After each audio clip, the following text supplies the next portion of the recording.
permanecemos em pé. Pastor Ismael, deputado, chega até aqui, deputado Ismael, estará orando agora. E o pastor Marcos Feliciano, com liberdade. Quantos querem ouvir a mensagem da palavra do Senhor? Quantos querem ouvir? Está fraco. Quantos querem ouvir a mensagem? Quantos podem dizer, eu vou ficar aqui até o fim? Amém. A paz do Senhor, meus amados. Ore comigo. Senhor Deus, em o nome de Jesus, já ouvimos nesta noite que este lugar não é lugar de palha, mas é lugar de trigo. Sabemos que o teu celeiro continua aberto, Pai.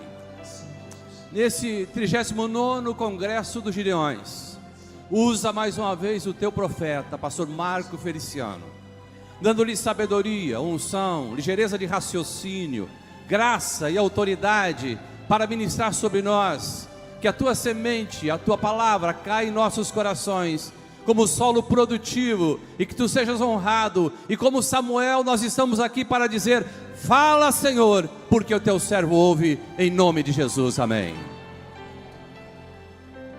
Eu cumprimento os irmãos com a paz do Senhor. Quem está feliz com Jesus hoje? Então encontre uma pessoa bem bonita do seu lado e dê um sorriso para ela. Eu amo fazer isso. Tem gente que nem vira o pescoço. Essa é a sinceridade evangélica, né? Uma alegria estar de volta nessa linda festa, no 39º aniversário desse grande evento, Congresso dos Gideões Missionários da Última Hora. E antes de pregar, antes de falar qualquer coisa, eu quero aqui fazer 2 anúncios. Primeiro, eu fui procurado ali na sala de recepção por um amigo, e ele me fez um pedido, e quando eu vi o nome do pedido, eu falei, não, por esse aqui eu faço. Na saída do ginásio, à direita, tem uma banca, e tem esse livro aqui chamado Pão sobre as Águas. Esse livro foi escrito pelo saudoso pastor Luiz Antônio da Luz, pregador dos Gideões Missionários da Última Hora. O filho dele está aí, Eliezer, né? Eliezer, onde está o livro, filho? Na banca do pastor Gesiel Gomes, à esquerda, então não é à direita. O Lorinaldo é diléxico, né? Ele falou para mim que era à direita, é à esquerda. Então, se você puder passar lá na banca e adquirir, livro de sermões, né? Esse aqui não volta mais. Você vê o valor e cobra da minha esposa, que hoje eu estou acompanhado com a minha esposa, tá bom? E ela paga o livro para mim depois, tá bom? Esse é o primeiro anúncio. Segundo, o ano passado eu preguei aqui com um terno branco. Quem lembra disso? E eu falei para os irmãos que eu estava passando vergonha, porque quem me deu o terno foi uma igreja africana, e falaram, se o senhor não colocar o terno, o senhor não prega mais aqui. Então eu fui obrigado a usar o terno. Dessa vez foi uma igreja da Bahia, Jonathan Oliveira. Os baianos me deram esse terno, falaram, pastor, se o senhor não pregar com terno, é preconceito contra a Bahia. Então eu não sou preconceituoso, estou pregando com o terno da Bahia. Bom, não sei se vai ter o ano que vem, mas se tiver o ano que vem, só melhorem nas cores, por favor, tá bom? Tome seu assento, por gentileza. Nós vamos ouvir o pastor Roberto Marinho cantar um louvor, pastor Zilmar.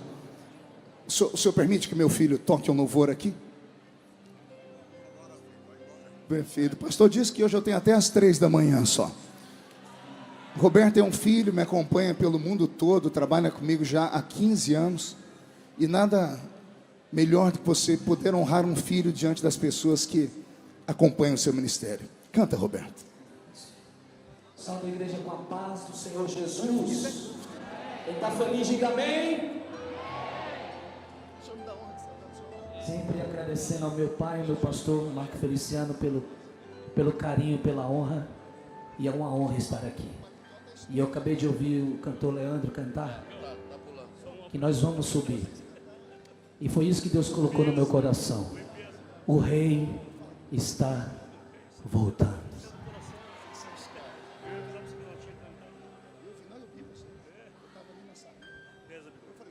O mercado. Abra sua Bíblia comigo no Evangelho segundo escreveu São João, capítulo de número 14. Deus está aqui.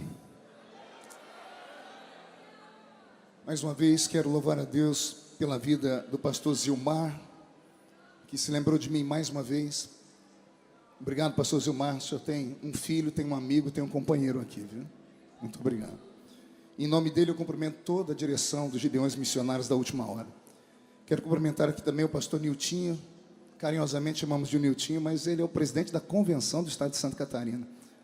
Ele só deixa a gente chamar ele assim porque a gente é amigo, né? Pastor Niltinho, depois dos Gideões, foi o primeiro a me trazer no estado, né? Eu era jovem, né? O senhor também era mais novo ainda. Agora estamos de cabelo branco, estamos quase igual já, né? Pastor Niltinho, sua esposa, muito obrigado pela oportunidade de me deixar pregar no estado de Santa Catarina ainda, viu? Deus abençoe. Quero cumprimentar aqui também o vice-prefeito da cidade, Júnior, que é nosso irmão da Assembleia de Deus, Deus te abençoe. A Silmara, que é vereadora na cidade de Blumenau, que está aqui, esposa do Abner, que é filho do pastor Gilmar, né? Tá aqui. O Abner está num terno azul ali. Ele e o Júnior Trovão estão discutindo ali para ver quem está mais celeste, né? Deus abençoe vocês. E também o deputado federal Ismael, cadê o Ismael? Tá ali. Deputado Ismael é deputado do estado de Santa Catarina. Eu já disse em Blumenau semana passada e confirmo aqui. Santa Catarina fez uma boa escolha quando mandou você lá do meu lado para brigar comigo. Eu sou briguento e ele vai e acalma, né? Porque ele é pianinho, mais calmo. Então tem que ter isso, tem que ter um Pedro e um João. Deus te abençoe muito, viu? Uma alegria. João capítulo 14. Quem encontrou, diga amém. Versículo de número 16. E eu rogarei ao Pai, e Ele vos dará outro Consolador, para que fique convosco para sempre, o Espírito de verdade, que o mundo não pôde receber, porque não vê, nem o conhece, mas vós o conheceis, porque Ele habita convosco, e estará em vós. Não vos deixarei órfãos, voltarei para vós. E a igreja diz: coloque a Bíblia no banco, na cadeira, e pegue na mão da pessoa mais perfumada do seu lado. Aquela hora eu tentei bonito, não deu certo. Perfumado deve ter alguém aí do seu lado. Agora aperte a mão dessa criatura com carinho, até ela falar aleluia. Pentecostal que não faz barulho, está com defeito de fabricação, não é? Vamos orar mais uma vez. Senhor, nós te exaltamos, nós te glorificamos, e nós entendemos que dentro de mais alguns minutos, e mais uma vez, este ginásio ficará pequeno, para o tamanho da glória que o Senhor vai mandar do alto dos céus. Os que vieram tristes começarão a saltar de alegria, os que vieram se arrastando não voltam para casa se arrastando, hoje voltarão voando nas asas de um novo tempo. E antes que eu comece a revelar os seus mistérios, cerque este ginásio com a sua glória, e num raio de 5 quilômetros, onde houver um demônio alojado, eu dou a esses demônios segundos para sumirem daqui, porque se não sumirem, serão queimados pelo poder da sua glória que aqui será derramada. Rasga os céus sobre Camboriú nesta noite, manda anjos de fogo descerem aqui, que estes anjos desçam trazendo brasas de fogo nas mãos, comecem a esparramar estas brasas entre nós, e onde houver um crente cheio do Espírito Santo, pega ele nesta noite, Jesus, toma ela nas suas mãos esta noite, e faz isso agora, agora, agora, agora, meu Senhor.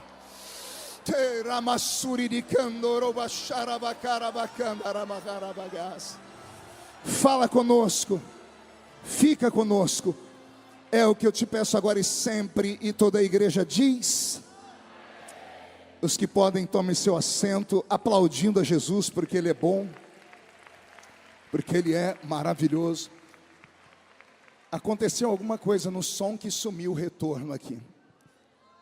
Logo na oração inicial sumiu o retorno aqui. Devolve ele para mim, tá bom?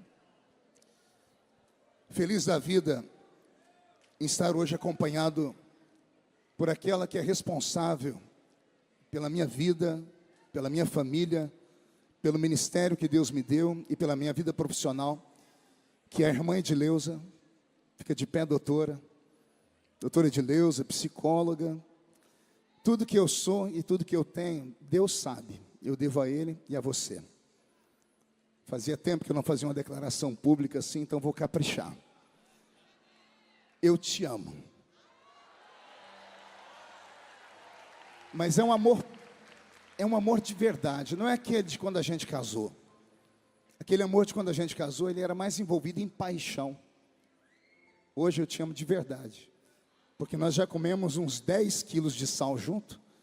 Esse ano a gente completa 32 anos de casamento. E só uma mulher de Deus para suportar um ministério como aquele que Deus me deu. Eu te amo muito. Só não vou aí te dar um beijo, senão vai ficar todo mundo com ciúmes, tá? Deus te abençoe, minha filha. Ela e as minhas filhas e a minha netinha Aurora é a razão da minha vida, né?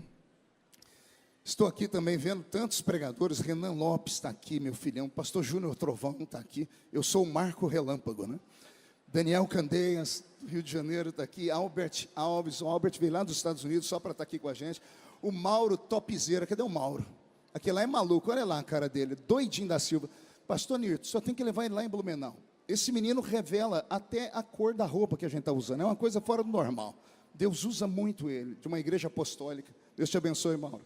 Lorinaldo Miranda, a minha esposa falou, quando é que ele vai lá em Orlândia? Eu falei, estou dependendo dele, eu não consigo pagar o cachê dele, né? Edinaldo Barbosa, cadê o Edinaldo? Baixinho.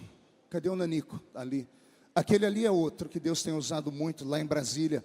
Esse moço, pastor Zilmar, eu vi ele, nós estávamos agora pregando, onde foi, Roberto? Que em São Paulo, numa igreja, terminamos o culto, a gente estava na cozinha, no restaurante, comendo ali com a igreja. Deus tomou ele para falar com o pastor que não tinha filhos, não podia ter filhos, e contou tudo que o pastor e a esposa tinham conversado na noite anterior. Foi uma coisa fora do normal. O ministério dele é assim, ele ora, Jesus abre a madre das pessoas para ter filho. Deus te abençoe, Edinaldo. Leandro Borges, esse cantor bonito, está parecendo o Zorro aqui.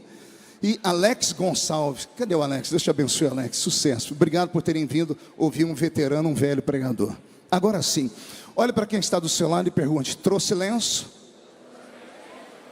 Então prepare a manga da camisa, a ponta da gravata, porque vamos receber um batismo de quebrantamento aqui nessa noite. Posso ouvir mais um grito de glória a Deus da igreja? Sonoplastia, só mais um tonzinho, um pouquinho mais alto, só mais um pouquinho, vão ganhar um beijo, viu? Vão ganhar um beijo. Pelo sorriso está tudo carente, ó. Todo mundo dando um abraço e um beijo no pessoal da comitiva de som.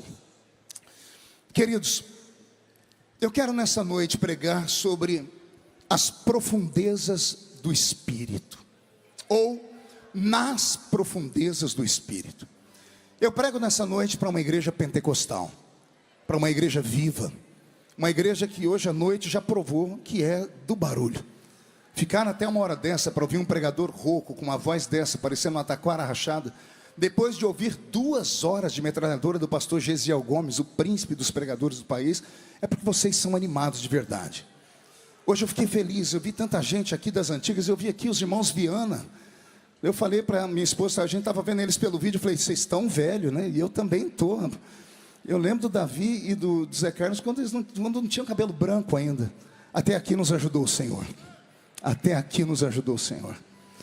E eu falei, Senhor, o que eu prego nessa noite? O Senhor falou para mim, filho, relembre eles, as velhas histórias da Bíblia, já que não é para ter palha, vamos ter trigo aqui. Posso ouvir um glória a Deus à igreja? João 14 sempre fez parte da minha história. Eu tenho dito isso nos últimos dias que tenho pregado. Desses últimos dias, depois que passei dos 50, é natural que o ser humano comece a olhar mais para o retrovisor do carro do que para o vidro da frente, né? A gente começa a fazer uma autoavaliação, pastor Nilton. E eu comecei a me lembrar de quando me converti, das primeiras experiências. E fui transportado para o meu primeiro culto ao ar livre. Alguém ainda lembra disso aqui? Culto ao ar livre. Um dia vão falar que isso é lenda, mas já houve culto ao ar livre. E eu me lembro que lá no culto ao ar livre, dirigido pelo irmão Olaide Gomes, um presbítero lá da minha cidade, vivo ainda, já tem quase 90 anos. O irmão Olaide, debaixo de um sol de quase 45 graus, com o microfonezinho na mão, recitou João 14. E quando ele recitou João 14, eu me emocionei. Foi uma das primeiras experiências em que eu pude me emocionar num culto. E aquilo entrou na minha cabeça e nunca mais saiu. 2 semanas depois, eu vou para o meu primeiro evangelismo pessoal. E o meu líder de mocidade, Marcos Belisário, que é pastor lá na cidade de Cravinhos, deve estar assistindo a gente. O Marcos veio e me deu um pacotinho de panfletos, aqueles folhetinhos de evangelismo, lá da Sociedade Bíblica do Brasil, eram desse tamanho assim, maior do que a Bíblia da gente. E eu me lembro que quando eu estava com o folhetinho na mão, o Marcos deu para nós um ensinamento: nunca distribua um bilhete sem antes ler. As pessoas precisam saber que você sabe o que você está entregando. Vai que alguém te pergunta, e eu, novo convertido, muito obediente, Alex, fui lá para um cantinho e comecei a ler o folheto. E o folheto era João 14. E eu fiquei tão feliz, porque foi o texto que mexeu comigo 2 semanas antes, que eu li uma vez, daqui a pouco eu li de novo com os olhos fechados, e abrindo e fechando. Na terceira vez eu já tinha decorado o texto. Quando eu vi que eu tinha decorado o texto, eu chamei o meu companheiro de evangelismo, que era o Márcio Sestari. O Márcio só tinha 2 dentes na boca, era o zagueiro e o atacante. Era analfa de pai e beta de mãe. E eu falei: Márcio, meu primeiro milagre como crente. Ele falou: qual? Decorei João 14. Ao invés de ele ficar feliz comigo, ele olhou para mim e disse assim: isso não é milagre, todo assembleiano conhece João 14. Me deu uma tristeza, mas para mim foi uma grande conquista. E com o passar do tempo eu descobri que, de fato, João 14 é quase um textual para os crentes das antigas. Quer ver? Alguém se lembra o que está escrito lá? Não se turbe, credes em Deus, porque na casa de meu pai, se não fosse assim, porque vou preparar-vos lugar, e virei outra vez, e vos levarei para mim mesmo, para que onde eu estiver, estejai vós também. Olha que texto magnífico, que texto lindo. Basta uma leitura, basta apenas uma recitação, e o coração da igreja se enche de fé e de alegria. Porque estas palavras de João 14, bem como João 15, 16 e 17, são transformadas nos últimos ensinamentos de Cristo para o seu colégio apostólico. João 14 deveria estar bem no final do Evangelho de João, e não no início, ou não no meio, como aqui está. Os estudantes da Bíblia Sagrada sabem que eu não estou falando nenhuma heresia aqui. A Bíblia não foi um livro escrito para ser comercial, para ser vendido. Quem escreveu a Bíblia nem imaginou que um dia ela teria o alcance que teve. Imagine vocês que esse livro que você carrega na sua mão, ele levou 1.600 anos para ser escrito. Eu não disse 160 semanas, eu não disse 160 anos, foram 1.600 anos para ser escrito, quase 2 milênios. Ou seja, o primeiro escritor da Bíblia e o último escritor da Bíblia nunca se conheceram. Mas quando a gente lê o primeiro livro e o último, parece que os dois sentaram em uma mesa, bateram um papo longo e disseram: eu começo e você termina a história. Não é que lá no Gênesis começa com um casamento entre Adão e Eva? E não é que o Apocalipse termina com outro casamento entre Cristo e esta noiva que está aqui tão bela, me ouvindo nessa noite pregar? Pois bem, olha que coisa bela é o livro sagrado, Renan. A Bíblia Sagrada tem essas nuances de revelação. Pois bem, João 14 para mim, ele é mais ou menos como a Bíblia foi escrita. Como a Bíblia Sagrada levou 1.600 anos para ser escrita, ela não foi escrita para nós aqui, não é colocada em ordem cronológica. Por exemplo, se eu perguntasse a todos aqui qual foi o primeiro livro da Bíblia a ser escrito, com certeza a maioria, não porque não tem profundidade, mas por falta de conhecimento mesmo, iriam dizer que foi o livro do Gênesis. Mas o primeiro livro da Bíblia a ser escrito foi o livro de Jó. Interessante que quem escreveu Jó também escreveu Gênesis, Êxodo, Levítico, Deuteronômio e Números. Quem foi ele? Moisés. Moisés escreveu o Pentateuco e também escreveu o livro de Jó. E também escreveu vários salmos da Bíblia. Olha só, tem pessoas aqui que não sabiam que Moisés havia escrito salmos, porque não lê a Bíblia, que está aí na sua cabeceira. Então a Bíblia Sagrada não foi um livro escrito para ser comercial, por isso não está em ordem cronológica, bem como os evangelhos. Os evangelhos que nós temos aqui, nós temos que chamá-los de milagres. Perguntem por quê? Só falo se todo mundo perguntar. Porque esses livros foram, antes de ser colocados num papel, ditados oralmente. A tradição antiga era uma tradição oral. Nos tempos em que Cristo passou por esse mundo, mais de 95% dos judeus não tinham acesso, pastor Júnior Trovão, à leitura. Não tinham acesso, mal tinham acesso à comida. O Império Romano, o império mais cruel da história, oprimiu os judeus dentro da sua própria terra. 75% daquilo que eles produziam eram tomados como impostos. Então os judeus eram colocados como chinelo, como escória na sociedade. Então mal sabiam ler e escrever. Então tudo o que eles viam e ouviam, eles memorizavam e passavam de pai para filho, de filho para o filho do seu filho, e assim, até que alguém teve a capacidade de colocar o Novo Testamento escrito para nós em um lindo papiro e chegou até nós hoje como palavra de Deus. Então, imagine que tudo que foi escrito aqui foi escrito através de memórias, um contando para o outro. É por isso que quando você lê os 4 evangelhos, alguém diz assim: parece que um está contradizendo o outro. E não está. Um evangelista diz que um cego foi curado no culto, o outro diz que foram 2. Alguém está mentindo? Não, é que dependia da posição onde eles estavam no meio da cruzada. Eram cruzadas com 5.000 homens, fora mulheres e crianças. Um estava no fundo e viu um milagre, o outro estava na frente e viu outro milagre. Algum achou mais interessante isso do que aquilo, e cada um desenhou Jesus para nós de um jeito. O que importa é que temos essas escrituras e nós acreditamos que elas são vivas, amém? Só que o capítulo 14, 15, 16 e 17, se você pegar uma Bíblia daquelas onde a Bíblia é chamada de Bíblia viva, você vai ver que quase todo o texto, 98% do texto desses 4 capítulos do Evangelho de João estão em vermelho.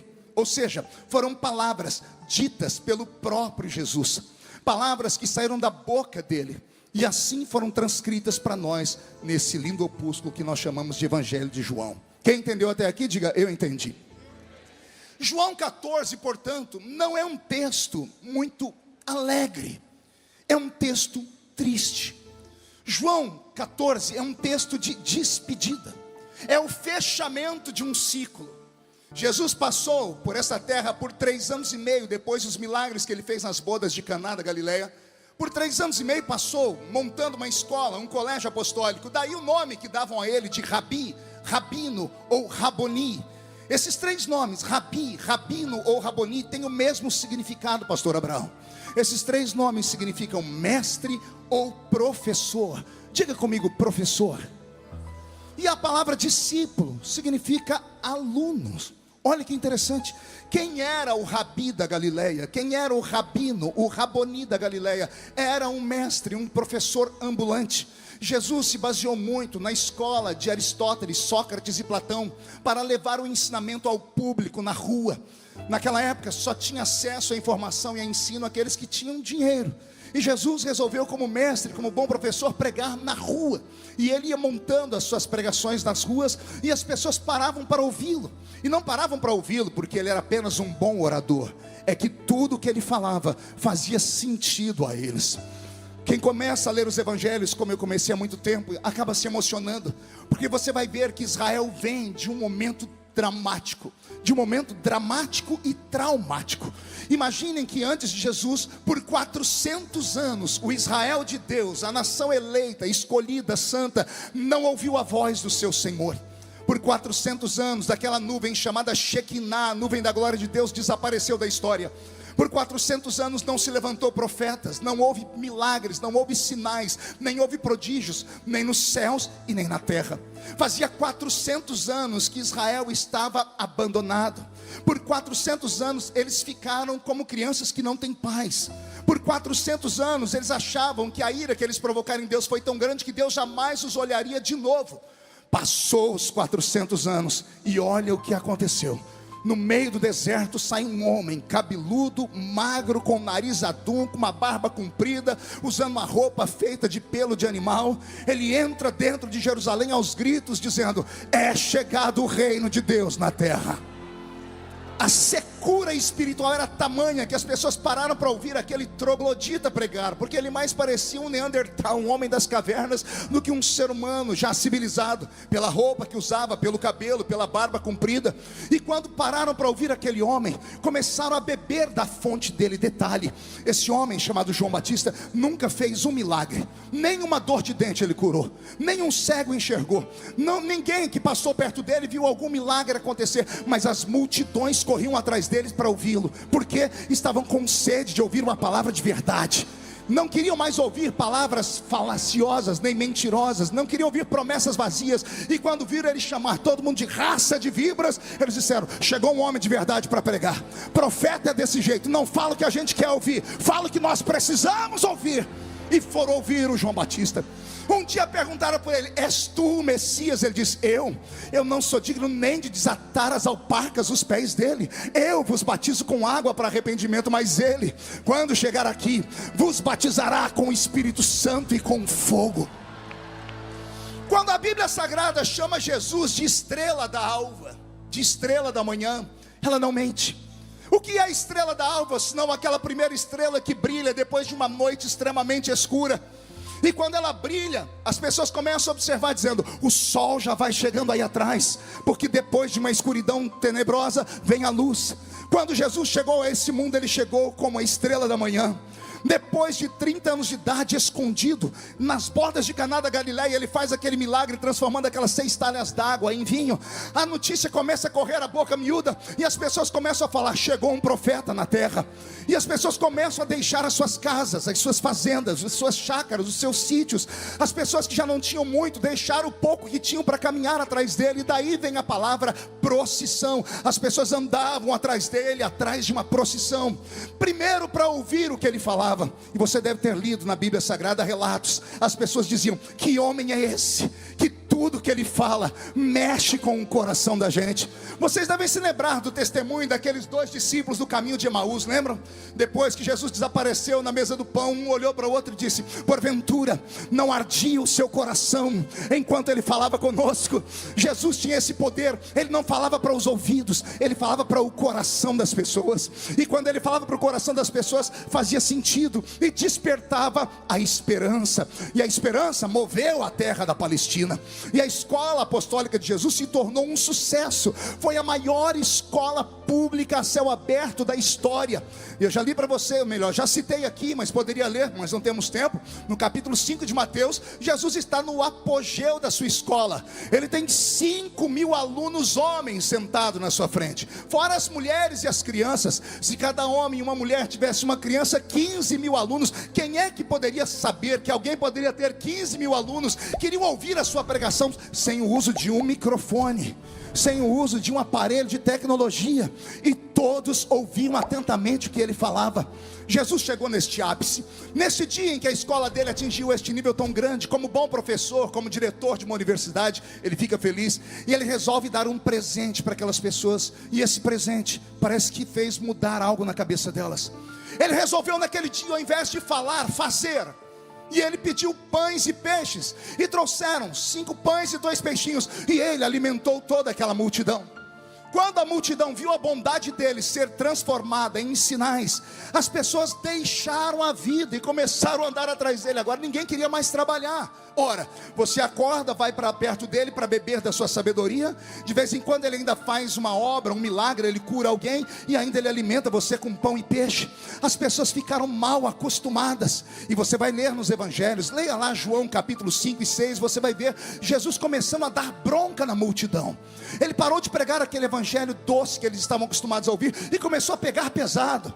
Na medida que ele foi pegando pesado, teve um dia que as pessoas disseram, não dá para escutar ele, o sermão dele é bruto demais. Jesus foi tentar explicar que a carne dele era vida, e o sangue dele era a verdadeira bebida, e que quem não participasse do corpo dele, do sangue dele, não tinha vida em si mesmo. E aqui vai um recado para os desigrejados que acreditam mesmo que vão para o céu. Essa turma mais nova que apareceu no Brasil.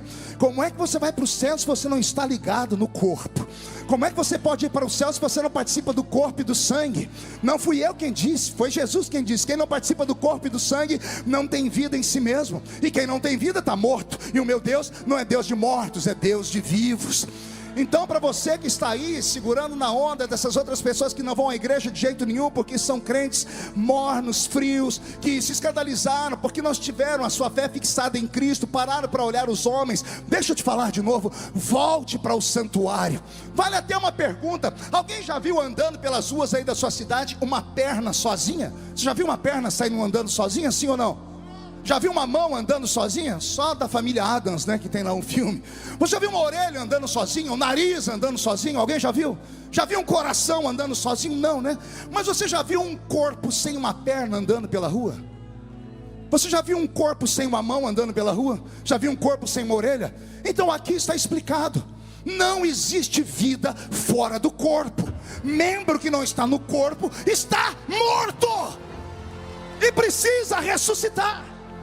E eu sinto muito, acredito que você está frustrado, acredito que você está magoado, acredito que você está agora me assistindo por aí, procurando defeitos na pregação, não só minha, mas de todas as pessoas que passaram por aqui, porque você está magoado. Mas eu tenho uma palavra para você: Se você me ouvir atentamente enquanto eu estiver pregando, o Espírito Santo, que já já vai se manifestar aqui, vai entrar aí dentro da sua casa e vai te ressuscitar, porque eu creio no poder da ressurreição. Se alguém crê, dê mais um grito de glória a Deus, por favor, comigo. A multidão correndo atrás dele por causa de sinais. Jesus começou a dar bronca, a multidão começou a diminuir, as pessoas começaram a se afastar. E como todo professor, ele deve ter ficado meio chateado. E aí ele deu bronca mais dura ainda. Teve uma hora que ele deu uma bronca tão violenta que ele contou quem tinha sobrado, só tinha 12. Aí ele olhou para os 12 e disse: e vocês não vão embora também não? E ele virou as costas. Daqui a pouco ele escuta uns passinhos, ele olha para trás, está os 12. Imagina os 12, um agarrado no outro, com medo da voz dele, e dizendo assim: e para onde iremos nós? E para onde iremos nós, se só tu tens palavra de vida eterna?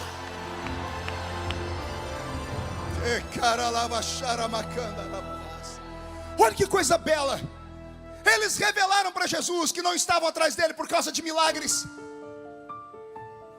Eles não disseram: para onde iremos nós se só tu faz milagres? Eles não disseram: para onde iremos nós se só tu tens pão e peixe? Não. Eles disseram: para onde iremos nós se só tu tens palavra? E não é de forçação de barra para a terra. Não é palavra de que você vai vencer, vai chegar lá, vai pisar, vai voar, vai conquistar, vai casar, vai ficar rico, milionário, vai acertar na Mega Sena. Não! Só tu tens palavra de vida eterna. Só tu falas do céu de uma maneira tão forte que toca o nosso coração. Jesus se alegrou. Jesus trouxe esses 12 para perto dele, colocou os 12 debaixo das suas asas e passou a manter um nível de intimidade e comunhão com eles, como ele nunca antes teve com ninguém. Agora que eles caminham com ele mais um pouco, Jesus se revela a eles como um ser humano, e eles já conheciam o seu lado divino, e eles se apaixonam por ele, pelo seu lado humano e pelo seu lado divino, e nasce uma comunhão. E a comunhão foi tão forte, foi tão linda, que o dia que Jesus falou: eu estou indo embora, porque a minha escola, eu já vou fechar ela, porque eu cumpri a minha missão. Eu tive 15 mil e me sobraram só 12, mas os 12 vão ser o suficiente para virar esse mundo de cabeça para baixo. Eu apostei tudo que eu tinha em vocês, vocês se tornaram meus alunos. E hoje, aqui em João 14, é o capítulo da formatura, é o dia final. Imagine você no último dia da faculdade, no último dia da escola. É aqui, João 14, Jesus dizendo: vocês ficaram comigo 3 anos e meio, quase o período de uma faculdade. Uma faculdade normal são 4 anos. Depois desses 3 anos e meio comigo, vocês se formaram com louvores. E eu estou dizendo para vocês que a partir de agora vocês não precisam mais de mim, porque eu vou embora daqui, eu vou para a casa do meu pai. E quando Jesus diz que vai para a casa do pai dele, os olhos deles lacrimejam. E eu imagino Jesus dizendo assim para eles: calma, calma, eu vou, mas eu volto. Não se turbe o vosso coração. Credes em Deus, credes também em mim, porque lá na casa do meu pai tem muitas moradas. Eu vou lá, vou preparar lugar para vocês, depois eu volto aqui, pego vocês e vocês vão viver comigo para sempre. Eu esperava um grito como esse dos discípulos, mas eles não deram.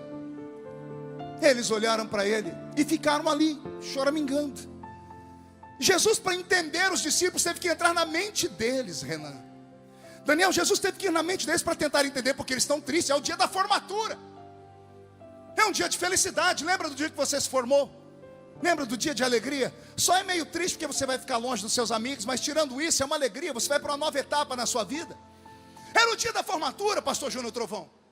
Era o dia de felicidade, mas eles estão tristes. Então Jesus, pastor Gilmar, entra na mente deles para tentar entender o motivo da tristeza.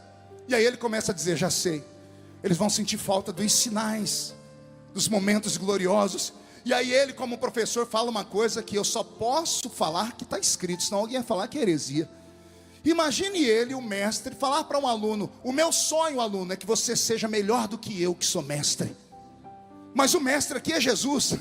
Como pode um discípulo ser melhor do que o mestre? Não fui eu que falei, foi Jesus quem disse: vocês farão as obras que eu faço. Eu amo crente inteligente, vou falar de novo. Vocês farão as obras que eu faço. mas vocês farão outras maiores do que aquela que eu faço. Quer pensar comigo? Quer filosofar comigo? Jesus um dia chegou em Betânia, foi num cemitério e arrancou um morto de 4 dias de dentro da tumba. Estava podre e cheirando mal. E ele disse: sai para fora. E o morto saiu curado, sem nenhum cheiro mal. Aí Jesus disse para os seus alunos: estão vendo? Eu tirei esse morto de 4 dias, mas vocês farão obras maiores do que essa. Não, você não entendeu ainda. Jesus curou um paralítico. Aí ele disse para eles: vocês viram eu curar o paralítico? Vocês farão obras maiores do que essa. Não, você ainda não entendeu. Vocês viram eu curar o cego? Vocês curarão cegos mais do que eu. Mas tem um milagre que ele deixou para nós fazermos, que esse é de arrancar tatu da toca e sabiá do toco. Pergunte qual? Ele disse assim: tudo que vocês perdoarem na terra será perdoado no céu. Você já meditou nisso alguma vez? Porque esse poder foi dado a você e a mim. Você já pensou nisso alguma vez? Você, ser humano, o mais fraco crente aqui dentro. Imagine o mais fraco aqui, aquele crente Raimundo, um pé na igreja e um no mundo. Aquele crente que você não quer que seja amigo do seu filho, da sua filha. Aquele que os pastores oram para sair da igreja deles. Aquele, esse aí, ele tem o nome dele escrito no livro da vida, com todos os seus defeitos.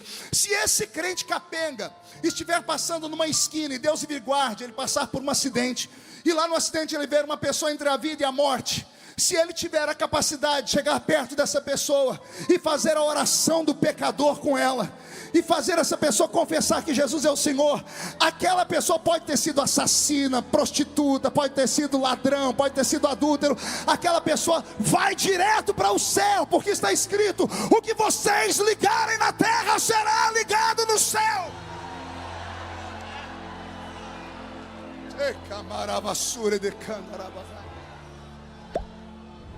Depois de dizer a eles essas palavras: vocês farão obras maiores do que as que eu fiz, era para eles ficarem felizes, Lorinaldo, sim ou não? Mas eles ainda não ficaram felizes. Para entender o sentimento dos discípulos, eu fechei os meus olhos, eu, Marco Feliciano, e me coloquei entre eles, e tentei viver a vida deles por 3 anos e meio.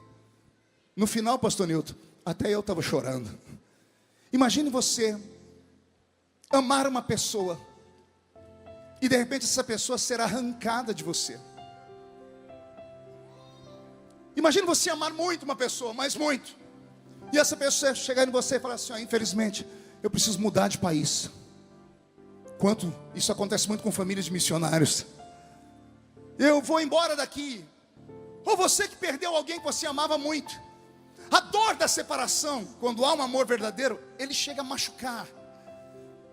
Os discípulos de Jesus passaram 3 anos e meio da seguinte forma: dormiam com ele, tomavam café da manhã com ele, almoçavam com ele, jantavam com ele, dormiam ao lado dele, faziam vigília à noite com ele, faziam cruzadas com ele, andavam de barco com ele, preparavam comida com ele, viram ele lavar os seus pés, ele dava ensinamentos. 3 anos e meio dessa ligação, 3 anos e meio. Aí de repente você acorda ali no café da manhã, ele abre um sorriso e diz assim: meninos, tem uma notícia para vocês. Hoje é o dia da formatura. A escola vai fechar, porque a partir de agora vocês vão montar 12 escolas. Cada um de vocês será um mestre em Israel. Cada um de vocês será um rabino. Cada um de vocês será um rabi. Cada um de vocês será um raboni. Cada um de vocês será um apóstolo. Vocês vão dar sequência. Lembram quando eu cheguei aqui, o que eu falei para vocês? É chegado o reino de Deus entre vós. Agora eu posso ir embora, sabe por quê? Porque o reino de Deus está dentro de vocês agora. Ah não, você não entendeu, eu vou falar de novo. Quando chegou, disse: o reino de Deus está chegando. Agora Jesus diz: posso ir embora, porque o reino que eu trouxe está dentro de cada um de vocês. Onde vocês forem, o reino irá com vocês. A sua sombra será o reino, a sua voz será o reino, o seu olhar será o reino, o seu toque será o reino. Onde a planta do seu pé pisar, ficará um reino. Era para serem felizes, mas eles não estão. Eles permanecem tristes. E aí Jesus lendo o mais profundo da alma deles, descobriu o motivo. Eles não queriam que ele fosse embora, porque eles não queriam ficar longe dele. Eles já não se importavam mais com milagres. Eles já não se importavam mais com sinais. Eles se importavam com a presença dele. Ah, Jesus. Deixa eu falar só com um crente agora. Quando a gente é novo convertido, a gente se arrasta para a igreja atrás de sinais. Quando alguém fala, Jesus está em cima da árvore, a gente sobe em cima da árvore. Eu já contei nesse púlpito aqui que uma vez, novo convertido, eu escrevi uma carta para Deus. Subi em cima de uma mangueira e amarrei a árvore lá no alto da mangueira. No dia seguinte eu fui procurar, a carta não estava lá, eu falei, pronto, um anjo levou. 3 semanas depois eu encontrei a carta dentro do bueiro, perto da minha casa. O vento tinha jogado ela lá. Mas eu era novo crente. Quando você é novo convertido, você se apega a sinais, se apega a pessoas, você se apega a ritmos, a dogmas, você se apega à placa de igreja. Mas quando você chega numa fase da vida como a que eu cheguei, com 50 anos de idade, você já não se importa mais com gritos, com pulos, com barulhos, com sinais. Você só se importa em saber se a presença dele está na reunião. Não, você não entendeu ainda, eu vou tentar melhorar. Eu quis dizer que não vale a pena estarmos aqui nessa noite só para vermos homens e mulheres que têm talentos incríveis. Porque homens vêm e vão. Quantos já passaram por essa tribuna aqui? Quantos já passaram e de repente desapareceram? Quantos já passaram e voltaram? Hoje eu vi o pastor Gesiel pregar aqui, depois de 40 anos, pregou aqui pela primeira vez. É lindo isso, mas nós chegamos e vamos. Chegamos e vamos. E a festa permanece. E os crentes permanecem, porque o evangelho, ele é autossuficiente. Ele se renova, as pessoas são salvas. O que vale mesmo estar aqui nesta noite? É claro que eu vou ficar feliz se ele batizar com o Espírito Santo. É claro, Jesus, que eu vou me deliciar se eu ver um paralítico andar. Mas se nada disso acontecer, eu já estou muito feliz. Porque esse corpo, essa carcaça que está envelhecendo, já se arrepiou umas 4 vezes. E não é arrepio de frio nem de calor, não é arrepio de quem está com febre.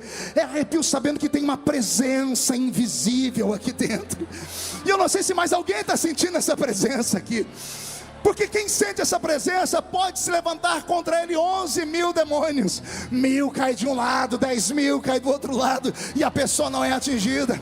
Quem está com a presença de Deus dentro do seu coração pode se levantar contra ele o inferno. Pode se levantar a Rede Globo, o PT, pode se levantar o inferno, pode se levantar o capeta, demônio, anticristo, besta, falso profeta, Zé Pilintra, Zé Pilantra, Chucaveira, Tranca-Rua, Preto Velho, Nega Velha, Folha de São Paulo, Estado de São Paulo, Veja, CNN. Levanta quem quiser, se levanta para cair. Porque eu sei que eu não estou sozinho. Aleluias. Ele está aqui. A presença dele está aqui. E quando Jesus percebeu que eles iriam sentir falta dele, ele consertou a história, Júnior. Ele falou: entendi por que da tristeza, vou alegrar vocês. Como, Jesus? Eu vou, mas não vos deixarei órfãos. Isso mexeu com a mente deles, pastor Wesley. Não vos deixarei órfãos. E eles estatalaram os olhos, eu imagino. Como assim? Não vai deixar a gente órfão? Como? Aí ele diz: eu vos enviarei um outro Consolador.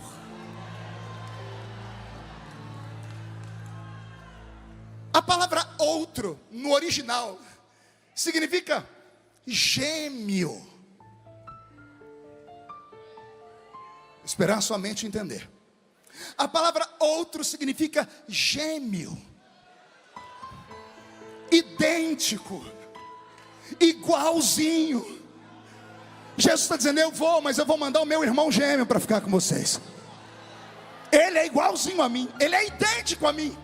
Só que ele vai ter um up a mais, porque ele será um outro consolador. A palavra consolador, paracleto. O que é paracleto? O que conforta, o que protege, o que cobre, o que te tira do frio, o que te assopra quando você está no calor, o que te levanta quando você está doente, o que faz companhia quando você está sozinho. Jesus está dizendo: eu vou, mas eu não vou deixar vocês sozinhos. Eu vou mandar o meu irmão gêmeo, e quando ele chegar aqui, ele vai suprir as carências da alma e do espírito de vocês. Eu me emociono. Eu vos enviarei um outro Consolador. Os olhos deles devem ter aberto mais ainda. Eles querem saber quem é esse Consolador. Digo eu, não a Bíblia. A mente deles pensando: Gabriel, Miguel, um querubim, um serafim. E Jesus dizendo: não, eu vos enviarei o Espírito da verdade. Espírito com E maiúsculo. O Espírito da verdade. Jesus começa a dizer que o mundo não conhece, porque não vê. Mas vós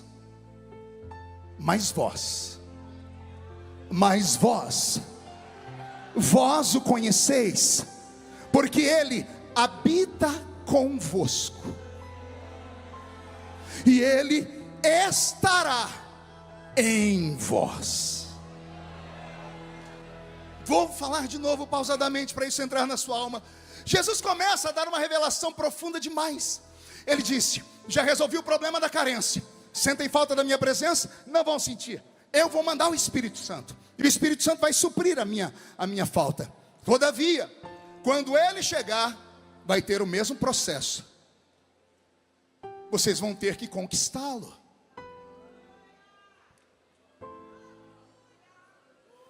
Vocês vão ter que caminhar com Ele. Vão ter que aprender a ouvi-lo. Vão ter que aprender a falar com Ele. Porque Ele não é um vento, Ele é uma pessoa. O Espírito Santo não é uma coisa. Nós pentecostais somos tão místicos que às vezes esquecemos que o Espírito Santo é uma pessoa. Tratamos Ele como se Ele fosse vento, água, óleo e fogo. E Ele não é nada disso, isso são elementos. Ele não é um elemento, Ele é um ser. Ele tem as faculdades desses elementos, assim como a água limpa, o Espírito Santo limpa, assim como o fogo queima, purifica, burila, Ele também faz, assim como o vento esparrama, Ele também esparrama, assim como, o que faltou? Água, fogo? Não. O óleo, assim como o óleo consagra, Ele também consagra e separa. Então o Espírito Santo, Ele tem essas faculdades, mas Ele não é uma coisa, Ele não é um negócio, Ele não é algo, Ele é mais do que isso. Pastor Nilton, isso aqui é para rir. Primeiro culto que eu fui pregar da mocidade, minha mãe foi no culto me escutar. Minha mãe não era crente. Eu arrumei uma gravatinha de crochê, fiquei até com o pescoço parecendo um frango destroncado. Aí minha mãe foi no culto e eu preguei com aquela veemência de um assembleiano, né? Terminou o culto, a minha mãe chorando. Ela não aceitou Jesus naquele dia, mas chegou em casa e ela disse: meu filho, vem cá, me explica o que foi aquilo. Eu falei: o quê? Nossa, você estava falando devagarinho, daqui a pouco você começou a gritar, daqui a pouco você começou a ficar vermelho, eu achei que você ia infartar. Daqui a pouco você começou a dar um soquinho para cima, uns pulos, o que é aquilo, meu filho? Eu falei: ah, mãe, é que tem um negócio que me pega. Aí minha mãe falou para mim: já sei, é encosto. Eu falei: não, encosto não. Ela falou: ai, meu filho, você falou que é um trem que te pega. Eu falei: mãe, eu vou entender, vou estudar, depois eu conto para a senhora o que é. Eu não dormi aquela noite, porque eu sabia que não era um encosto. Aí eu fui para a escola dominical, chamei meu professor, falei: me explica o que aconteceu comigo. Aí ele me explicou, e eu fui para minha mãe e falei: mãe, deixa eu explicar para a senhora. Eu falei errado e já pedi perdão para Jesus. O que aconteceu comigo não foi que uma coisa me pegou, não era um negócio, não era algo, era alguém. Como assim, pastor? Tem alguém dentro de você. E o problema da sua vida é esse: você não dá valor a esse alguém que está dentro de você. Você é tão egoísta, acha que o mundo gira em torno do seu umbigo. Você quer que venha por um culto e Deus levanta o profeta para ir falar com você direto, com o dedo apontado no seu nariz. E se isso não acontecer, você diz: não vem mais essa igreja, vou para outra. E se vai na outra igreja, não acha o que fazer lá, vai para outra. Daqui a pouco você acaba abrindo uma igreja para você mesmo, que você acha que o mundo gira em torno do seu umbigo, quando na verdade não é assim. O Espírito Santo, Ele é amigo, Ele é companheiro, e Ele está conosco.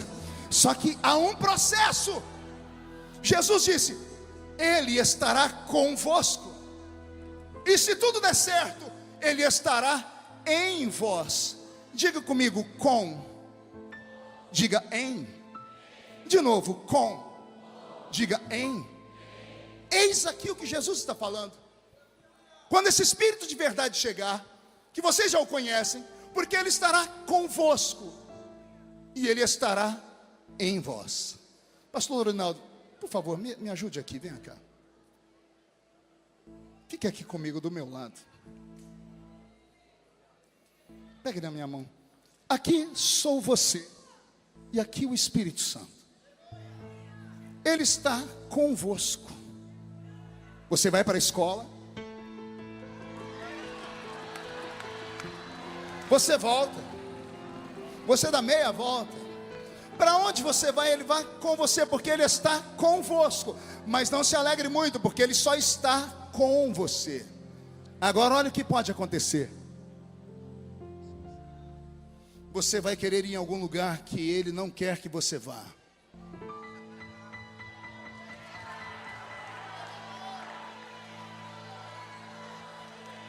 Porque Ele está com você. Quando Ele está com você, Ele tenta te convencer do pecado, da justiça e do juízo. Mas como Ele só está com você, depois de muitas tentativas falando no seu ouvido, não vai, não vai, não vai, chega uma hora que Ele não pode mais burlar uma lei que Deus estabeleceu, que é a lei do livre-arbítrio. Vai chegar uma hora que você vai,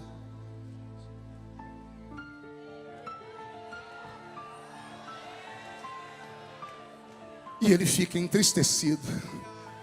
E a Bíblia diz: não entristeçais o Espírito Santo. Por que isso acontece? Porque Ele não está em você ainda. Ele está com você. Muito obrigado, Lorinaldo. Como Ele só está com você, você precisa conquistá-lo. Como é que eu conquisto o Espírito Santo, pastor? Adorando. Porque é Ele que faz Jesus ser real para nós. O Espírito Santo é tão lindo, pastor Zilmar, que Ele não faz questão da gente ficar no culto dizendo glória ao Espírito Santo, glória ao Espírito Santo. Ele não se importa com isso. É Ele que fica dizendo para você: dê glória a Jesus, dê glória a Jesus. Reconheça Jesus, reconheça o Eterno, reconheça como seu Salvador, diga que Ele está aqui. É o Espírito Santo que agora está se movendo entre nós aqui. Eu estou olhando aqui no meio da multidão e não é que eu encontrei o dedo ali. Leonildo, fica de pé, Leonildo. Aquele moço ali, vê se a câmera tenta pegar ele. Consegue pegar aquele moço ali? Aquele moço ali, pastor Nilton, me batia toda semana. Quando eu era do mundo, a gente ia para um clube na minha cidade chamado CREL, Clube Recreativo de Esportes de Orlândia. Ele era capoeirista, ele batia umas 30 pessoas. Até que trocou tiro com a polícia e ficou numa cadeira de rodas. Na cadeira de rodas ele foi procurar a gente na igreja, nós oramos, Jesus salvou o Leonildo. E agora quem bate nele todo domingo sou eu, porque é minha ovelha, eu lasco a pau nele. É isso, é o Espírito Santo que faz isso, Leonildo. Foi Ele que foi lá naquela vila onde a gente morava, onde as pessoas achavam que não ia sair nada de bom de lá. E olha onde Deus nos colocou. O Espírito Santo está com você, está comigo. Ele está aqui nessa noite. Essa presença que está aí do seu lado, esse arrepio que sobe pela sua coluna, não é a voz melodiosa do pregador, não é a música bonita do Roberto, é Ele. Sinta a presença dEle por 30 segundos. Adore a Jesus. Fale com o Espírito Santo. Se tiver alguém batizado com o Espírito Santo, que tal agora orarmos em línguas estranhas? Ele está no nosso meio.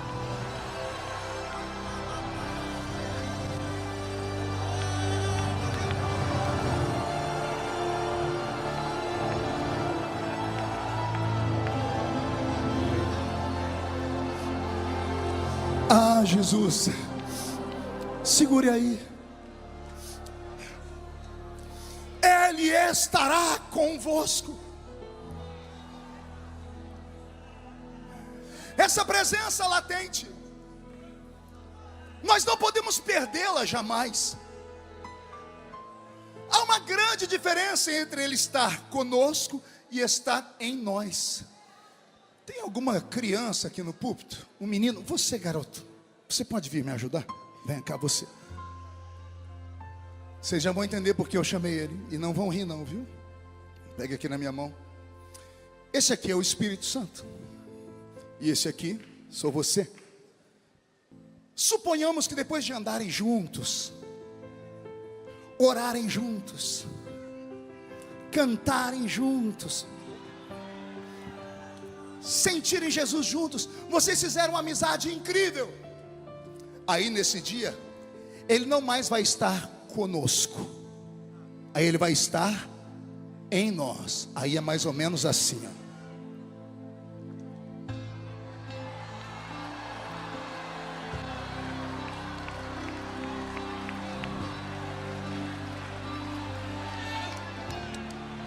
Não ia conseguir fazer isso com você, Lorival. Ia cair nós dois aqui, Lorinaldo. Qual é o seu nível de intimidade com o Espírito Santo? Qual é o seu nível de graça diante dessa pessoa linda que está aqui entre nós? Quando você chegou nessa festa, depois de anos ele te esperando aqui, ele estava em uma dessas portas, ou talvez estava em todas. Quando você passou por ele, eu imagino ele como uma criança fazendo assim com as mãos, ansioso, dizendo: quem sabe é hoje. Quem sabe é hoje. O que faz o ministério ser prodigioso, ser profícuo, ser longevo? Não é a eloquência do pregador, não é a performance dele em uma tribuna. É muito mais do que isso. É a presença. É a presença. Desde que eu me entendo por gente, me apresentaram um evangelho pentecostal de verdade, e os irmãos que me ensinaram a fé me falaram sobre o Espírito Santo, e eu não tinha profundidade nenhuma, mas eu disse: ele existe, eu quero. E eu me envolvi com ele. Com 2 meses na igreja eu já falava em línguas estranhas. Aí experimentei o dom da profecia, aí recebi a palavra do conhecimento, e todos os dons que ele traz, o seu arcabouço, eu pude desfrutar na medida que eu consegui conquistá-lo e convencê-lo. Ele não mudou, a igreja é quem mudou. Nossos cultos mudaram. Não estou falando de igreja cor clara, cor escura, luzes, não, nada disso, porque isso para mim é fichinha. Jesus, quando questionaram ele onde é que adora, se é em cima ou embaixo, ele diz: não importa, o que importa é que você adore em espírito e em verdade. Não podemos ficar jogando pedra nas pessoas, cada um adora como sente. Agora o que importa não é onde adorar, é em como adorar.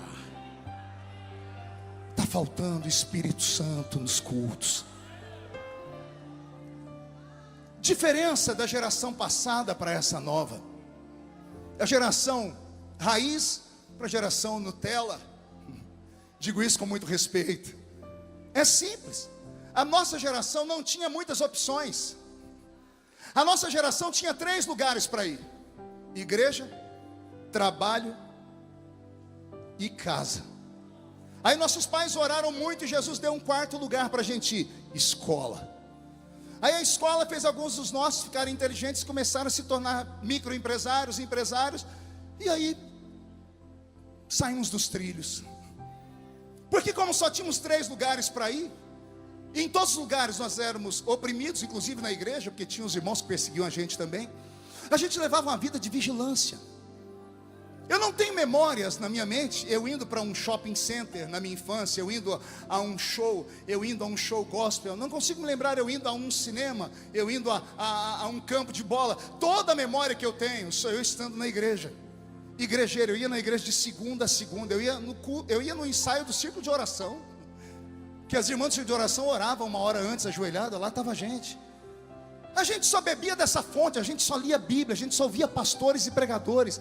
A gente ia para casa dos amigos para escutar fitinha cassete. Eu colocava a fitinha cassete do pastor Takayama e eu escutava a voz daquele japonês, que voz linda, aquela língua estranha dele. Eu decorei a língua estranha dele. Quando eu vi pela primeira vez o pastor Gilmar Santos pregar aqui nesse púlpito, eu falei: meu Deus, enlouqueci. Falei: o homem parece um locutor de rodeio. Quando eu vi Gesiel Gomes, Napoleão, disse: pronto, acabou, não tem espaço para mim, porque esses homens são únicos. Nós tínhamos referência. Os cantores que cantavam nesse púlpito nos levavam até o céu, bem pertinho dele, ou às vezes atravessávamos até o céu. Irmãos Viana, quantas cidades do Paraná nós fizemos juntos dentro de uma van? 100 cidades pregando de manhã, de tarde, de noite. Era batismo com o Espírito Santo de manhã, de tarde, de noite. O que aconteceu? Quem mudou? A igreja mudou, Jesus mudou, nós mudamos. Aconteceu alguma coisa que nós nos perdemos, porque nós não estamos sentindo mais falta da presença. Na ausência dos barulhos, trouxemos as palmas. Na ausência do barulho pentecostal, trouxemos os instrumentos. E eles, cada um deles com barulho mais extravagante do que os outros. Começamos a nos adaptar, e não que isso seja errado. O mundo evolui, a igreja tem que evoluir também. Se é para fazer bem, marketing, isso não faz mal a ninguém. Pode ir. Nós não podemos perder a essência. Que essência? De sermos pentecostais. Às vezes eu estou num lugar, eu estou com uma adoração mais extravagante. Às vezes é uma reunião lá, alguém me acutela, o senhor é deputado. Eu falei, e daí? Não, mas o senhor é deputado. Eu falei, e daí? Aí a pessoa enche as minhas paciências e diz, como é que você acha que eu me tornei deputado? Me tornei deputado pulando e gritando, falando em línguas estranhas, porque quem vota em mim é os crentes. Você quer tomar de mim aquilo de onde eu vim? Não pode se esquecer a sua origem. Não pode esquecer as suas raízes. As raízes desses pentecostais que estão aqui me ouvindo, você pode não acreditar, mas tem um canela de fogo do seu lado aí. Tem alguém aí que já subiu um monte, que já rodou, que já pulou. Ei, deixa o menino rodar!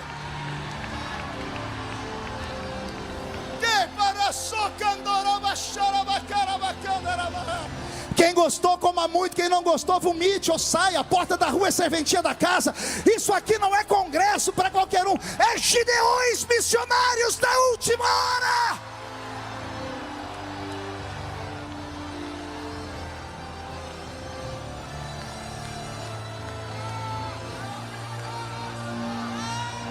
E a caradora baixia que andou uma serra barada cantar a vassoura bacala baixada. É a presença dele.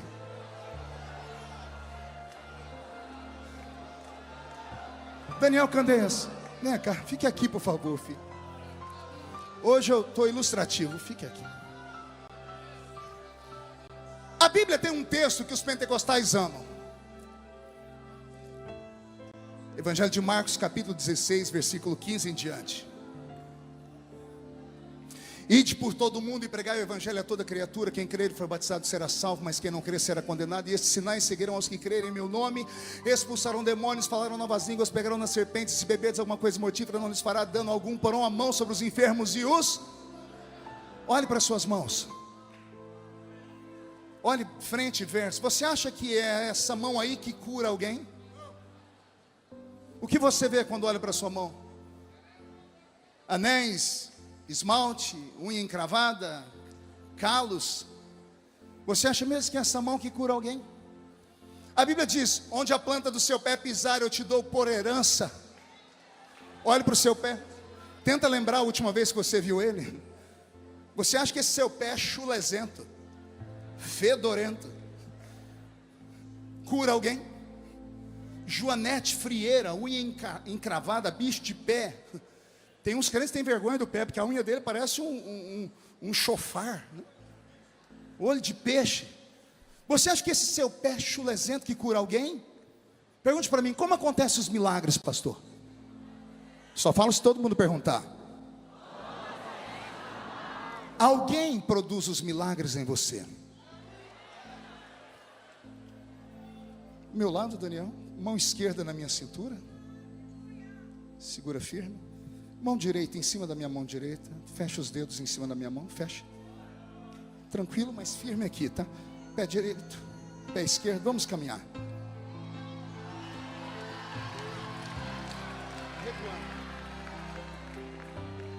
Andando. Quando a Bíblia diz, porão a mão sobre os enfermos e os curarão. Quando você vai colocar a sua mão, vai uma outra mão junto com a sua. Quando você põe a sua mão, a enfermidade não reconhece, mas a dele, A digital que criou o corpo humano, que fez o homem com as suas mãos, quando a mão dele vai com a sua enfermidade, vai embora! Equilibra agora, Daniel, segura firme, levante o pé direito, equilibre. Quando a Bíblia diz, onde a planta do seu pé pisar eu te dou por herança, não é o seu pé que toma o território, é que quando você pisa, alguém pisa lá com você. Quando você vai expulsar os demônios, quando você aponta o dedo para os demônios, não é o seu dedo que eles respeitam, é que tem um outro dedo dentro do seu. Quando você olha firme, não são os seus olhos que o diabo teme, é os olhos de quem está ali. Quando você fala, não é você que fala, é ele que fala através de você por inspiração. E por isso a igreja vai ao céu e volta à presença dele.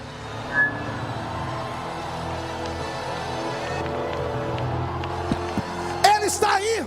Ele está aí, você está sentindo a presença dele aí? Levante a mão direita para o céu comigo, por favor. Chacoalhe a sua mão. Coloque no ombro de quem está do seu lado agora com carinho e respeito. Agarre o ombro dessa criatura, agarrou? Chacoalhe essa pessoa, até ela ficar irritada agora. Irrita ela, por favor. Ó, tem gente que nem para me obedecer presta. É para chacoalhar, chacoalha ela. Diga, Deus te trouxe aqui para isso. Sacode, diga, para isso. Deus te trouxe aqui para te dar um sacode nesta noite. Está faltando presença.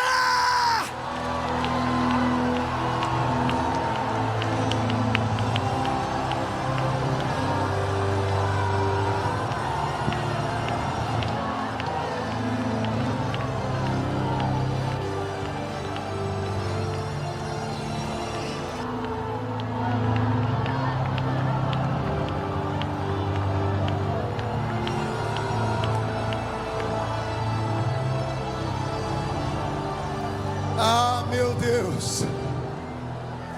Deva sui anki andorou terebesnegi amara vasei aralavaka.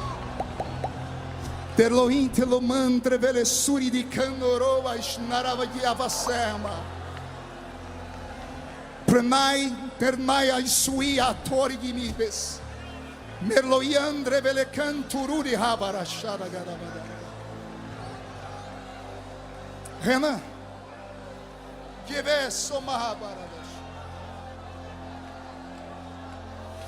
meu filho,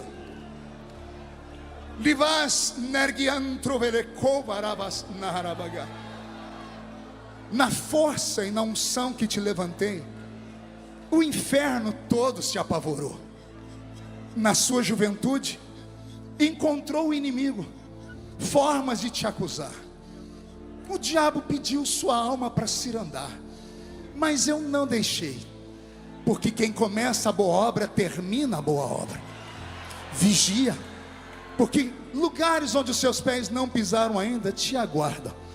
Se permaneceres fiel, e não se afastares da minha presença, a tua voz será ouvida em lugares que você jamais imaginou chegar.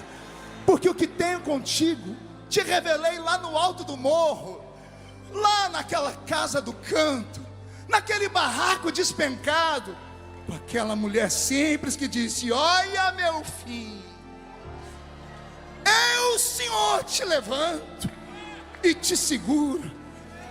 Agora, meu filho, eu te digo assim: prepara, porque este ano vou soprar o seu nome, e o inferno será sacudido.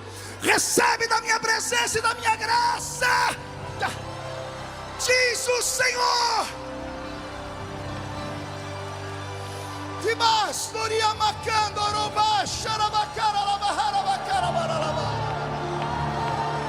A presença está aqui. Recebe, recebe, recebe, recebe, recebe. Senhor, onde estão os adoradores? Onde estão os pentecostais, os gideões missionários da última hora? Pega ele, pega ela, pega, pega, pega.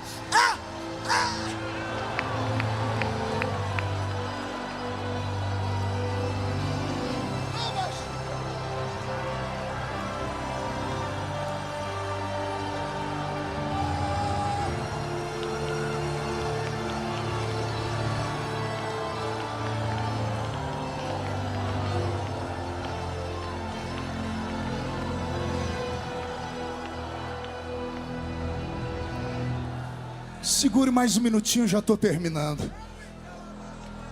Levas narquiantorou tereverra vacheda cara baralaba harabas.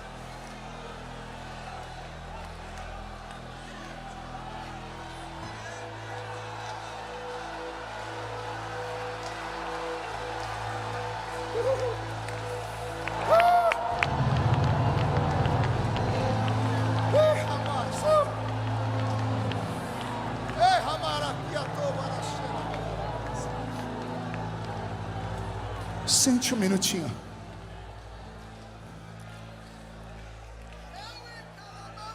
A Bíblia Sagrada, ela é tão rica na doutrina do Espírito Santo, que eu poderia passar aqui horas com vocês, comentando os textos. Mas tem dois que eu preciso falar antes de entregar o microfone. Quando o Espírito Santo veio sobre os nossos irmãos no dia de Pentecoste, foi um movimento único na história. Os discípulos haviam se reunido com Jesus 2 dias antes.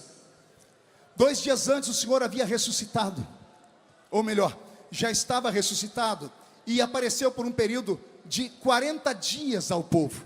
E 2 dias antes de terminar os 40 dias, 38 dias assim dizendo, Jesus se reuniu com os 12 discípulos. Melhor 11, porque Judas, o Iscariotes, tinha se suicidado. E a Bíblia diz em João capítulo 20, verso 22, que Jesus soprou sobre eles, assim, e disse: recebei o Espírito Santo. Os discípulos que receberam o Espírito Santo pelo sopro da boca de Jesus, agora receberam uma ordem, lá em Lucas capítulo 24, verso 49. Ficai em Jerusalém, até que do alto sejais revestidos de poder. E esses discípulos subiram para Jerusalém. E quando chegaram no solapé da montanha próxima a Jerusalém, tiveram um último encontro com Jesus. E Jesus olhou para eles e disse: e há de ser que virá do alto um poder que vai envolver vocês com tanta glória, que vocês vão se tornar testemunhas da minha história em Jerusalém, Samaria, Judeia e até os confins da terra. A pergunta que eu faço: quando Jesus, em João 20, 22, chamou os 11 e fez assim, e disse: recebei o Espírito Santo, eles receberam sim ou não? Sim ou não? Sim ou não? Sim. Mas nesse dia eles não falaram em línguas, não curaram os enfermos.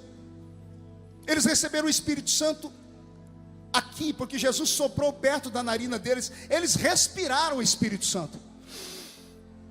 O Espírito Santo entrou dentro deles. O Espírito Santo até aquele momento estava com eles. Agora com Jesus, tendo soprado sobre eles o Espírito Santo entrou dentro deles. E agora que eles já estão cheios do Espírito Santo, o Senhor dá a eles mais uma palavra. Não é suficiente, Ismael. É como Jesus está dizendo: vocês já tiveram ele do lado de vocês, ele já está dentro de vocês, e agora eu quero que vocês fiquem em Jerusalém. Por quê? Porque do alto vocês vão ser revestidos de... E quem desceu sobre eles em Atos dos Apóstolos 2? Vamos lembrar o texto? E estavam todos reunidos no mesmo lugar, quando de repente veio do céu um som, como de um vento forte e impetuoso, e encheu a casa onde estavam assentados.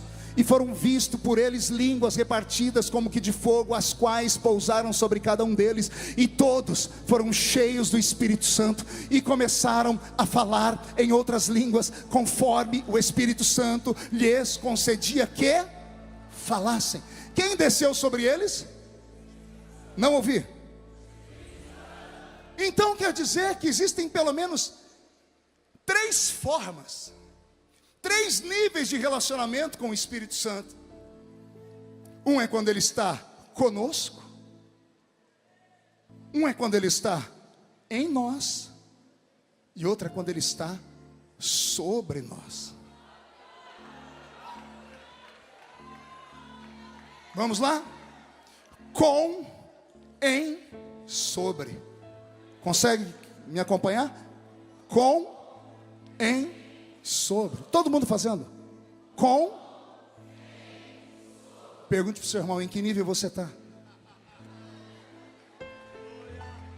Tem uns aí me olhando com a cara feia, parecendo que foram batizados com pote de vinagre. Achou que eu não ia falar, né? Esses eu sei em que nível eles estão. Estão aí, desde que o culto começou, com essa boca travada, essa boca de aço, essa língua de ferro, esse queixo de concreto. Estão num culto pentecostal, mas não sentem nada. Estão com o olho seco, parecendo olho de sapo que morreu no dia de enchente. O seu nível com o Espírito Santo está lá embaixo. Mas tem uns aqui que, se eu der corda, eles vão para o céu antes da gente, sendo arrebatados, porque eles têm o Espírito Santo sobre eles. Olha o que eu aprendo.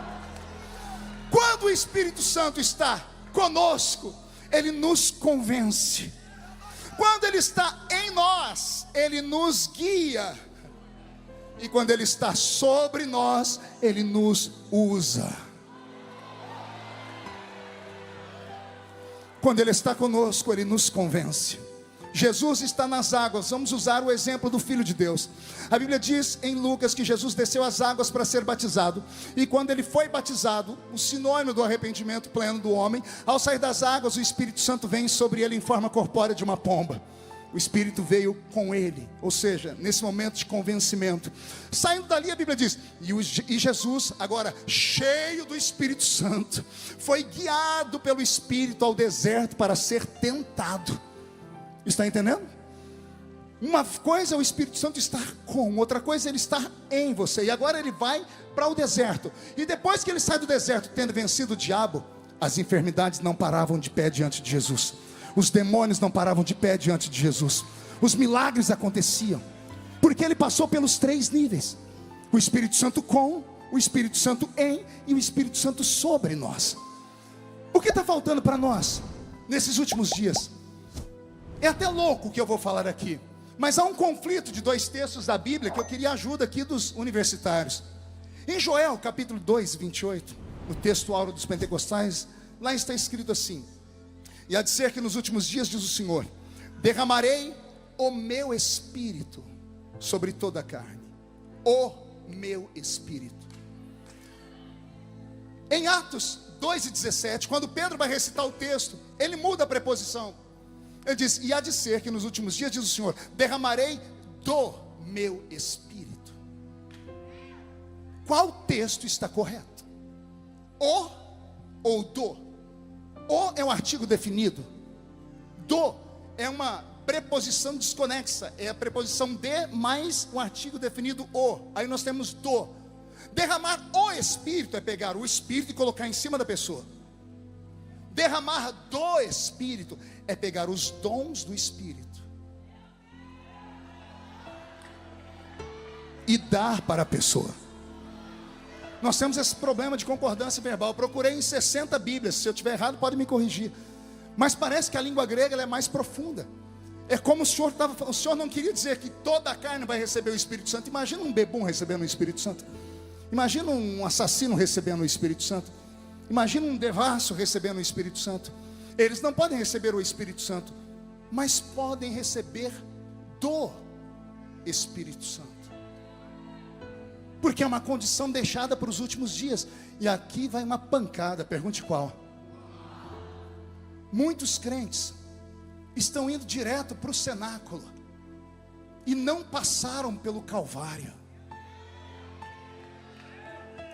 Só existe uma maneira de você ter o caráter cristão transformado. Não é em Pentecoste, é no Gólgota, é na cruz.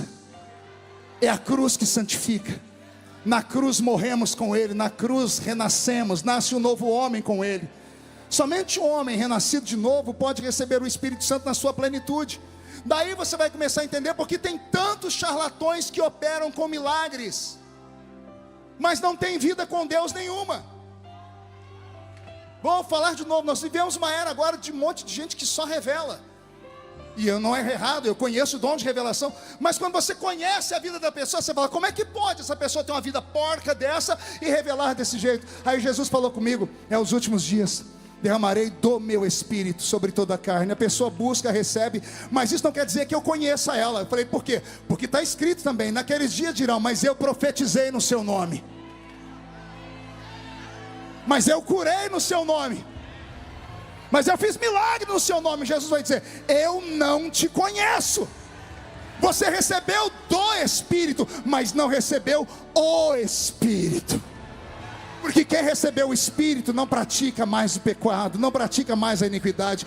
Quem recebeu o Espírito não fuma, não bebe, não corre atrás de outra mulher. Quem recebeu o Espírito Santo ainda é crente de verdade. Quem recebeu o Espírito Santo tem vergonha de mostrar suas vergonhas pela rua. Quem recebeu o Espírito Santo não vem para a igreja parecendo uma mulher devassa, um homem devasso. Quem recebeu o Espírito Santo não transforma a igreja numa passarela de modas. Quem recebeu o Espírito Santo tem respeito com as coisas sagradas.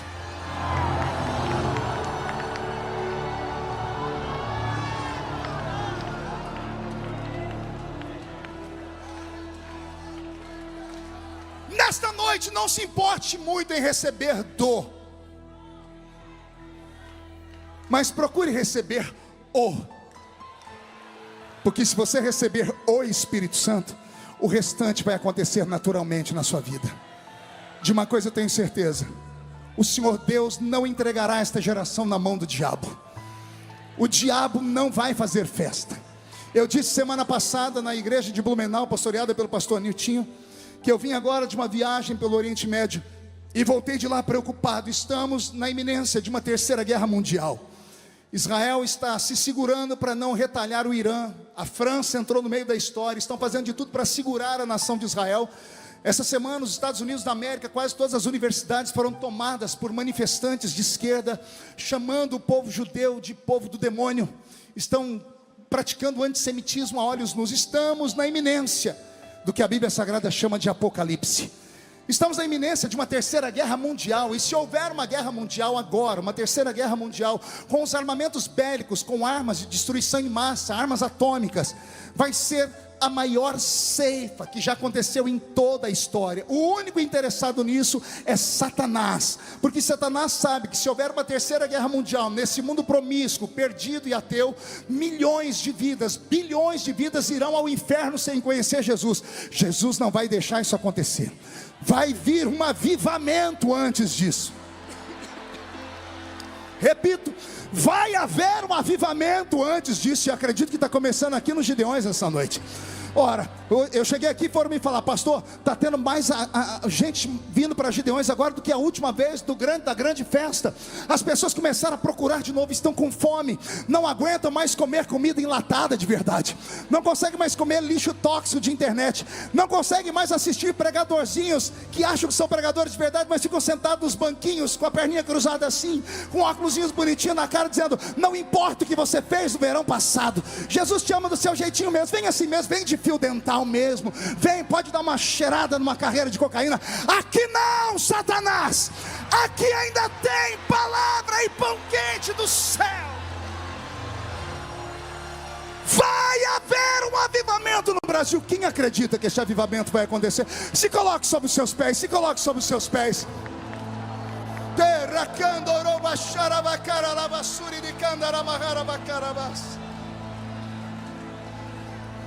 Feche seus olhos e pegue na mão de quem está do seu lado esquerdo e direito.